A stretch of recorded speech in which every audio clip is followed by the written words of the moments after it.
السلام علیکم ورحمۃ اللہ وبرکاتہ۔ الحمد للہ الذی رفع السماء بقدرته ودحى الارض بمشیته وخلق الخلائق بارادته واستوى على العرش كما يليق بجلاله واشهد ان لا اله الا الله وحده لا شريك له واشهد ان سيدنا ومولانا محمدا عبده ورسوله اما بعد۔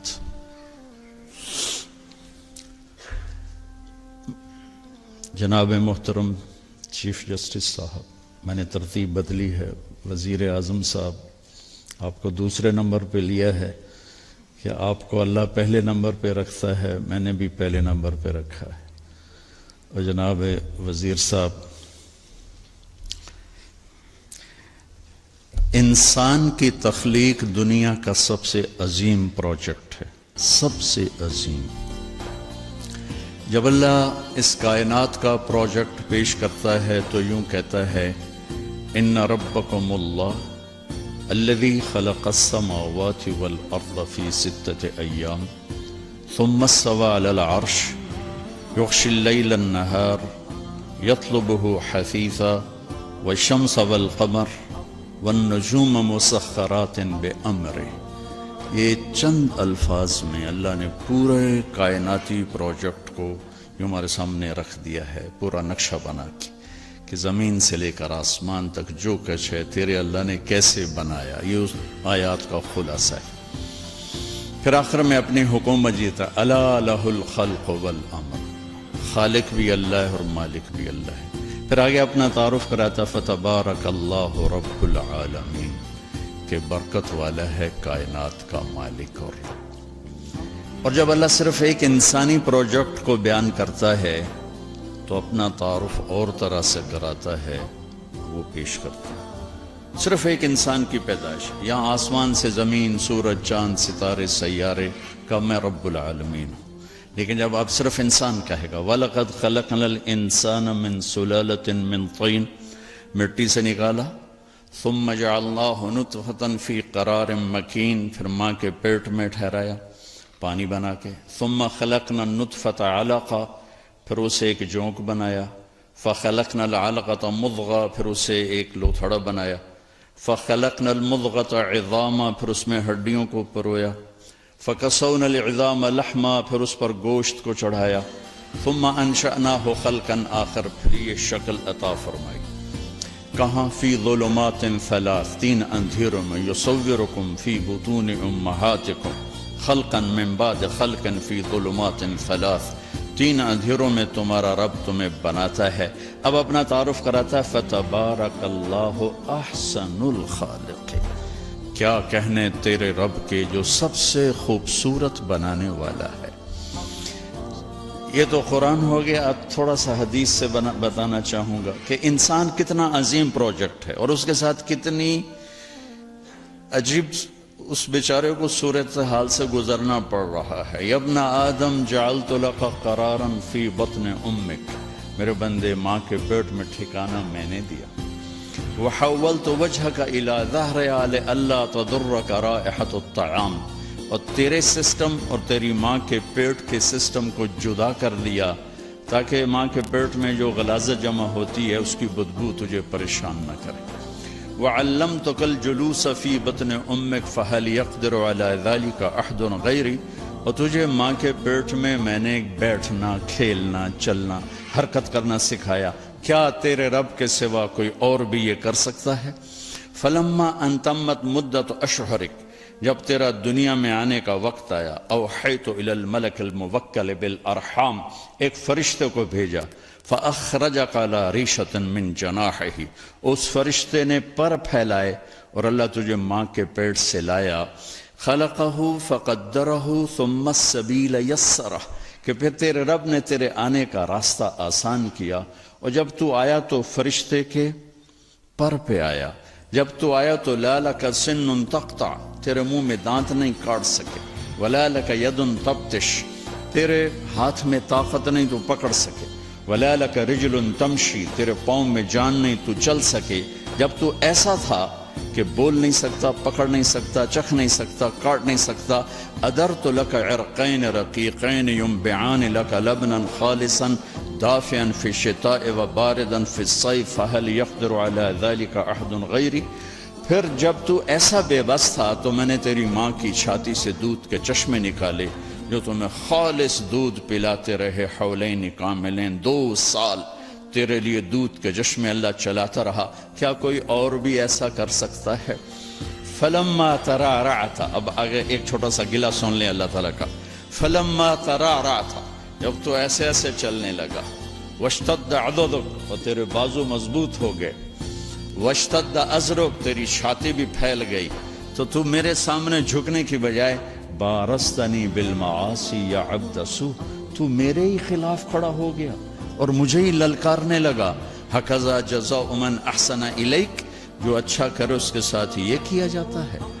مع ذالک، اس سب کے باوجود، ان سألتنی اعطیتک ومن استغفرتنی غفرت لک، تو جب ہاتھ اٹھائے گا میں تیری پوری کروں گا، تو جب مانگے گا میں تمہیں دوں گا، اور جب معافی مانگنے آئے گا سارے ہی معاف کروں گا.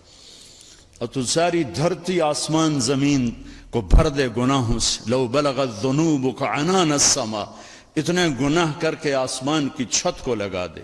پھر صرف ایک دفعہ آدھی زبان سے کہنا یا اللہ معاف کر، تو غفرت لک ولا ابالی، میں تیرے سارے معاف کروں گا اور مجھے کوئی پوچھنے والا نہیں. اب میں یہ بتانا چاہتا ہوں کہ اتنے بڑے پروجیکٹ کو پاکستان میں کن بنیادوں پہ پیدا کیا جا رہا ہے؟ یہ بچہ پیدا نہ ہویا تو سس مینو کی آخے. اتنا بڑا پروجیکٹ ہے، اگر میں غلط کہوں تو مجھے وہیں ٹوک دیں. یہ میرا بیٹی پیدا ہوئی تو میری تو سس سے مینو نہیں چھڑنا. سال گزر گیا ہے، بچے کے عنوان نہیں، اب ساس کے شروع گئے تو ہے ہی، شروع تو یہ ہو جائے ان تو ہونا ہی کوئی نہیں. اب میاں بیوی پریشان ہو رہے ہیں، بچہ پیدا. کتنے بڑے پروجیکٹ کو پیدا کرنے کا سبب حضرت کہ سس کی آنکھیں تو سورا کی آنکھیں گا، تو نندوئی کی آنکھیں گا، نندا کی آنکھن گیاں. یہ ایک بہت بڑا ظلم و ستم ہے بچے کے پیدا کرنے کا سبب. آپ دیکھیں، میں دیہاتی آدمی ہوں، دیہات سے میرا تعلق ہے، یہ میرے دیہات کی پیدائش اسی پر ہو رہی. اور لڑکا کیا کہتا ہے، اگر اولاد نہ ہوئی تو میرے دوست کہن گئی اس کے تو پلے ہی ککھ نہیں، یہ تو ہے ہی ویلا. لہذا وہ چڑھ جاتا ہے پھر حکیموں کے ہتھے.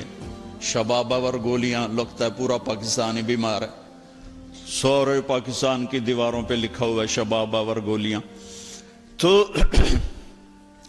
دوسرا سبب کیا ہے جو میں دیہات کا بتا رہا ہوں، میں دیہاتی ہوں، کہ 5 پتر ہو گئے نا بس مینو پھر کوئی پرواہ نہیں، کما کے لے آون گے مینو کھواون گے. مزدور آدمی، غریب آدمی، اسے کوئی پریشانی نہیں ہے کہ بچے 2 یا 6 یا 50. وہ کہتا جتنے زیادہ اتنے ہی ٹھیک ہے، کیونکہ میری مزدوری بنے گی اور میرا گھر چلے گا.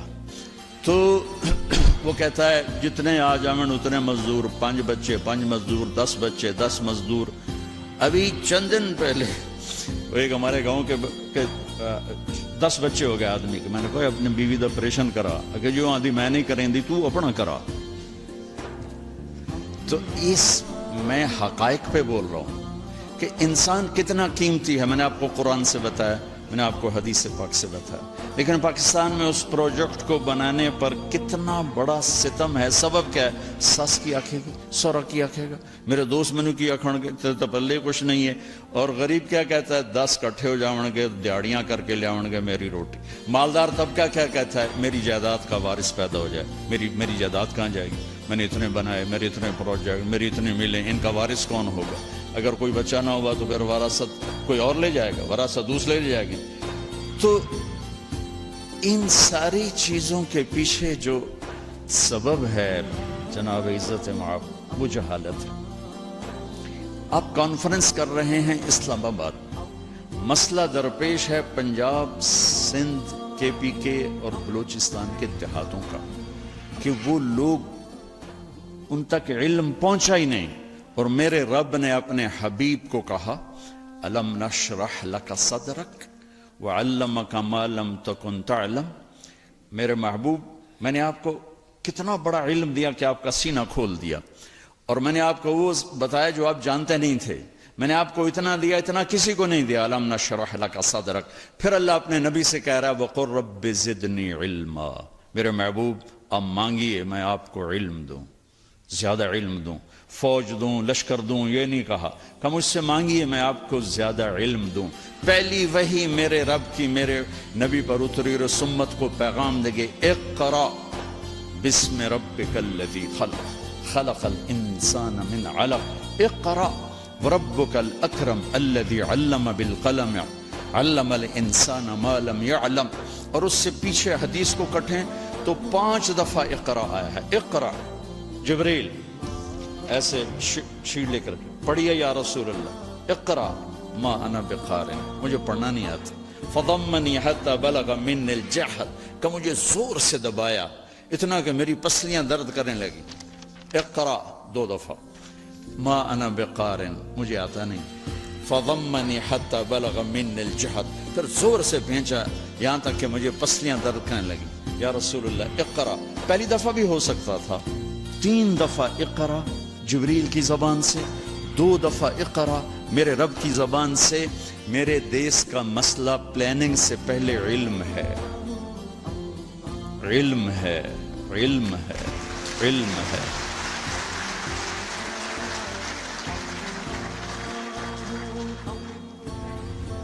میں ابراہیم علیہ السلام کی ایک دعا, ساری حکومت بیٹھی ہوئی ہے, یہ سارے معزز قاضی صاحبان بیٹھے ہوئے ہیں. ایک دن کا عدل طارق جمیل کی 60 سال کی بندگی سے بہتر ہے. ایک دن کا عدل, ایک دن کا عدل, عدل یومن, عدل یومن, عدل و سنہ نہیں, سال کا نہیں, 6 ماہ کا نہیں, ایک دن کا عدل. میرے جیسا آدمی بیٹھا ہوا ہے, بخاری شریف پڑھا رہا ہے, مسجد میں نماز پڑھا رہا ہے, بچوں کو درس دے رہا ہے, اور ایک چیف جسٹس ہے خسا صاحب اور میں گورنمنٹ کالج میں اکٹھے تھے. ان کو یاد نہیں ہوگا, مجھے یاد ہے, ذرا انہیں یاد ہو کہ نہ یاد ہو. تو عزیز اللہ نیازی صاحب شاید آپ کی یادداشت میں ہوں. تو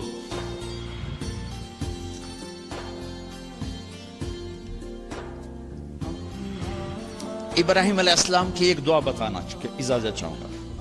ابراہیم علیہ السلام نے جب مکے کی بنیاد رکھی تو 3 دعائیں مانگی. یہ 3 دعائیں کسی بھی فلاحی ریاست, مجھے یہ اینکر کہنے لگا کہ سوال جواب میں نا کہ کیا وزیر اعظم صاحب پاکستان کو فلاحی ریاست مدینے والی بنا دیں گے؟ میں نے کہا بنانے والا تو اللہ ہے, ہم تو تنکا بھی نہیں اٹھا سکتے اپنی طاقت سے. ہاں حکمران کی نیت کا اثر ضرور پڑتا ہے. اگر اور یہ پہلا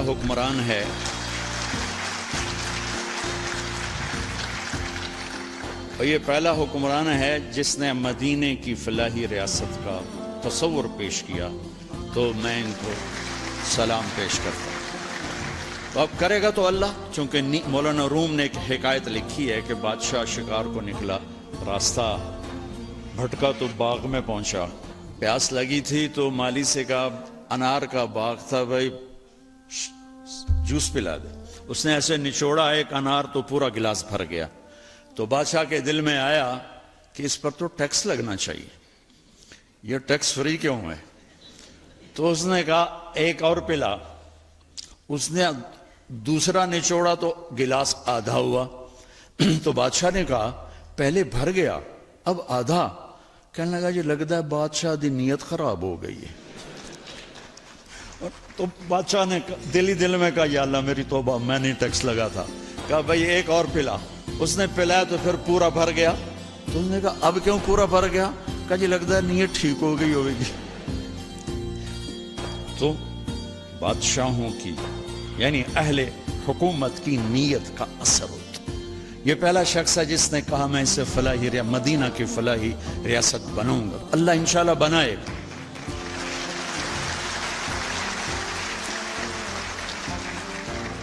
ہم یہ کیوں کہیں کہ نہیں ہو سکتا؟ کیوں نہیں ہو سکتا؟ انما امره اذا اراد شيئا ان يقول له كن فيكون فسبحان الذي بيده ملكوت كل شيء واليه ترجعون. جب کرنا اللہ نے ہے تو طارق جمیل کیا اور عمران خان کیا، نیت ہماری دیکھے گا، ہمارا جذبہ دیکھے گا. تو میں ابراہیم علیہ السلام کی دعا میں 3 بنیادیں ہیں، ان 3 بنیادوں کو اٹھایا جائے گا تو یہ ذیلی مسئلے خود بخود حل ہوتے چلے جائیں گے. جب وہ بنیاد ڈالی تو کہا وَإِذْ قَالَ إِبْرَاهِيمُ رَبِّ اجْعَلْ هَذَا الْبَلَدَ آمِنًا، یا اللہ اس شہر کو امن والا بنا دے. فلاحی ریاست کا پہلا تصور جو ابراہیم علیہ السلام نے پیش کیا کہ یا اللہ اس ریاست کو امن والا بنا دے. اور امن والی ریاست اس وقت بنتی ہے جب نظام عدل مضبوط ہو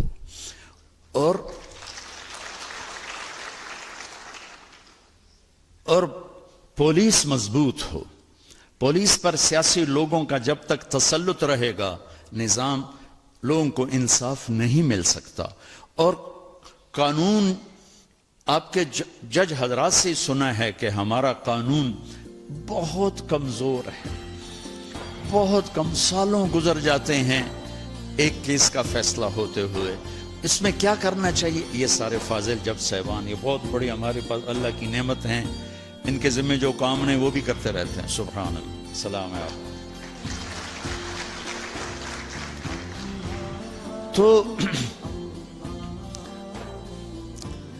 پہلی بات کہ یا اللہ اس بستی کو امن والی بستی بنا دے.